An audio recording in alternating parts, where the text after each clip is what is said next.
Okay class आज आपण काय शिकणार आहोत? डिटर्मिनंट शिकणार आहोत, बरोबर. तर डिटर्मिनंट मध्ये काय असते पहा. आधी तुम्हाला याच्या अगोदर सांगितलेलं आहे क्लासमध्ये डिटर्मिनंट सोडवायचं कसं, आणि ह्या डिटर्मिनंट मध्ये जे ए बी सी डी दिसायचे हे काय आहेत तुमचे एलिमेंट्स. त्यांना काय म्हणायचं? एलिमेंट काय आहेत तुमचे? ए कॉमा बी कॉमा सी डी हे काय आहेत तुमचे एलिमेंट्स. ओके काय एलिमेंट्स. ओके तर एलिमेंट्स असताना ह्या एलिमेंट्स मध्ये डिटर्मिनंटचे तुम्हाला काय विचारतात? डिग्री विचारतात. ओके काय विचारतात? डिग्री. काय विचारतात? डिग्री. तर डिग्री काय असते? डिग्री काय असते? आता याच्यामध्ये पहा, याच्यामध्ये रो किती आहे? 1 2. ओके कॉलम किती आहे? 1 2. बरोबर आहे. 2 रो आहे, 2 कॉलम आहे. ठीक आहे. तर ह्या अशा पद्धतीला काय म्हणायचं? डिटर्मिनंटची काय म्हणायचं? डिग्री. मग काय होते? डिग्री किती आहे याची? 2. ठीक आहे. याची डिग्री किती आहे तुमची? 2 आहे. किती आहे डिग्री? समजलं डिग्री कशाला म्हणायची. आता डिटर्मिनंटला सॉल्व कसं करायचं? डिटर्मिनंटला सॉल्व कसं करायचं?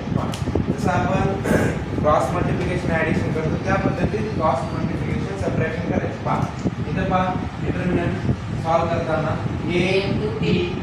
a into d minus b into d into c. Okay या पद्धतीत काय करायचं? डिटर्मिनंटला सॉल्व करायचं. ओके समजलं. तर एक एक्झाम्पल बघूया आपण. एक्झाम्पल मध्ये बघूया एखादं डिटर्मिनंट मध्ये एक्झाम्पल बघूया. काय 5 3 7 9. ओके आमच्याकडे कोण कोण होतं रे? बघा होते ना. पहा डिटर्मिनंट सॉल्व कसं करायचं? Cross multiply 5 into 9. Okay minus 3 into 7. Okay मग पहा 5 into 9 किती होते? मायनस 20. ओके 21. 5 मधून 1 गेले 4 आणि 4 मधून 2 गेले. ओके हे काय झालं तुमचं डिटर्मिनंटचं व्हॅल्यू. समजलंय डिटर्मिनंट कसं सॉल्व करायचं? ओके बघून घ्या लिहायचं घेऊन. मग हे सेकंड एक्झाम्पल पहा तुमचं. याच्यामध्ये काय देऊन आहे पहा 2 under root 2 3 9 2 आणि 3 under root 3 देऊन आहे. तर याच्यामध्ये सॉल्व करायचं आहे. पहिले या दोघांचं मल्टिप्लिकेशन पहा 2 under root 3 into 3 under root 3. Okay minus इथला मायनस 9 ब्रॅकेट 9 into 2. ओके समजायला लक्ष द्या. आता मल्टिप्लिकेशन सर्टची मल्टिप्लिकेशन करायची आपल्याला. आताच शिकवलं मी. मल्टिप्लिकेशन करताना काही घेणं नाहीये. इथं काही असलं तरी पहा 2 3 जा 6 अंडर रूट मध्ये 3 3 आहे मल्टिप्लाय होते. ओके एक काय होते? बाहेर येते. ठीक आहे एक काय होते? बाहेर येते म्हणजे 3. समजलं 3 3 2 3 झाले त्याच्यामुळे कॉमन आला मायनस 9 2 जा 18 3 6 3 जा 18 मायनस 18 मायनस 18 किती? 0. ओके ह्या सर ह्या मोडचे अशा पद्धतीने समजलं. डिटर्मिनंट लेक्चरमध्ये ग्रामर स्रोत पहा. ग्रामर स्रोत शिकत असताना आपल्याला थोडंसं त्याच्या अगोदर माहिती घ्यायची आहे. पहा काय म्हणते? दोन इक्वेशन घेऊन आहे. a1x plus b1y is equal to c1. Equation number 1. Okay a2x plus b2y is equal to c2 is equal to म्हणजे काय इक्वेशन नंबर 2 आहे. ठीक आहे. तर इक्वेशन नंबर 2 आहे. तर आपल्याला डिटर्मिनंट माहिती आहे कसं लिहितो आपण? a b c d. Okay a b c d.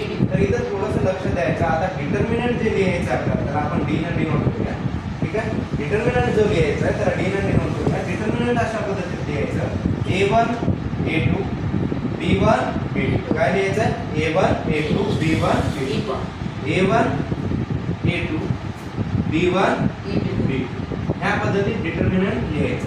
Okay आता आपल्याला क्वेश्चन कसे येतात? इक्वेशन फॉर्मॅट मध्ये येतात. क्वेश्चन कसे येतात? आता इक्वेशन फॉर्मॅट मध्ये येतात. तेव्हा आपल्याला डिटर्मिनंटची व्हॅल्यू किंवा ग्रामर सोडवायचं असतं. कशाने सोडवायचं आहे? ग्रामर जायचं की डिटर्मिनंट पहिलं डी मध्ये डिटर्मिनंट कसं लिहायचं. ओके, A1 A2 पहिल्या रो मध्ये आणि B1 B2 सेकंड रो मध्ये. ओके, हे झालं. आता दुसरा आहे नियम dx म्हणजे dx. जेव्हा dx म्हटलं dx x कुठं आहे इथं आहे. म्हणजे x चे जे याला काय म्हणतो आपण, हे व्हेरिएबल हे कॉन्स्टंट असते इक्वेशन मध्ये आणि हे काय आहे तुमचे कोएफिशिएंट. ठीक आहे, लक्षात ठेवा काय कोएफिशिएंट. आता पहा dx determinant of x. dx म्हणजे काय डिटर्मिनंट ऑफ x. तर डिटर्मिनंट ऑफ x कसं घेणार. डिटर्मिनंट जेव्हा x चे विचारते तेव्हा x चे काय करायचे काढून टाकायचे. ठीक आहे, x चे विचारतात तेव्हा काय करायचे x ला काढून टाकायचे. ठीक आहे, x चे विचार म्हणजे x चे a1 a2 काय करणार जाणार. त्याच्या जागी काय रिप्लेस होणार c1 c2. रिप्लेस काय होणार c1 c2 आणि b1 b2 काय होईल जशास तसे. ओके, समजलं. b1 b2 काय होईल जशाला तसे. समजलं काय dx समजलं कसं लिहायचं समजलं का नाही समजलं. पुन्हा एकदा पहा, जेव्हा x विचारला तेव्हा x चे कोएफिशिएंट काय करायचे लिहायचे का नाही, कट करायचे. ओके, x चे कोएफिशिएंट लिहायचे नाही. x चे जिथं आहे त्या जागी काय लिहिणार तुम्ही c1 c2 कॉन्स्टंट चे. ओके ओके, पुढे आता dy पहा. dy बघूया आपण इकडे देऊ का मी चालतो. dy चे लिहिणार आहोत. dy चे कसं होईल पहा. y विचारलं डिटर्मिनंट ऑफ y. y कुठं आहे इथं आहे. y असेल तेव्हा काय करणार y ला कट करणार. ते लिहिणार आहे का नाही. पोझिशन पहा म्हणजे आता याच्यावरच लिहायचं y चे काय b1 b2 आहे म्हणून b1 b2 कॅन्सल करून काय लिहिणार तुम्ही a1 a2 त्याच्या जागी c1 c2. Okay, a1 a2 आणि c1 c2. ओके, हे काय झालं dy. लक्षात राहील. समजलंय. चल डोळे बंद करा. चल d A1 A2 B1 B2 d A1 A2 B1 B2 dx C1 C2 B1 B2 dx A1 C2 B1 B2 एका लाईन मध्ये म्हणून चला dx C1 C2 B1 B2 dy A1 A2 C1 C2 dx C1 C2 B1 B2 dy A1 A2 C1 C2 शाबास. Okay, चल उघडा डोळे. Class आता आपल्याला क्रॅमर्स रूल काय आहे ते बघायचं. ठीक आहे, आता हे झालं डिटर्मिनंट लिहिण्याची पद्धत. क्रॅमर्स रूल काय म्हणतो पहा. क्रॅमर्स रूल असा म्हणतो ठीक आहे, जेव्हा तुम्हाला x ची व्हॅल्यू फाइंड करायची.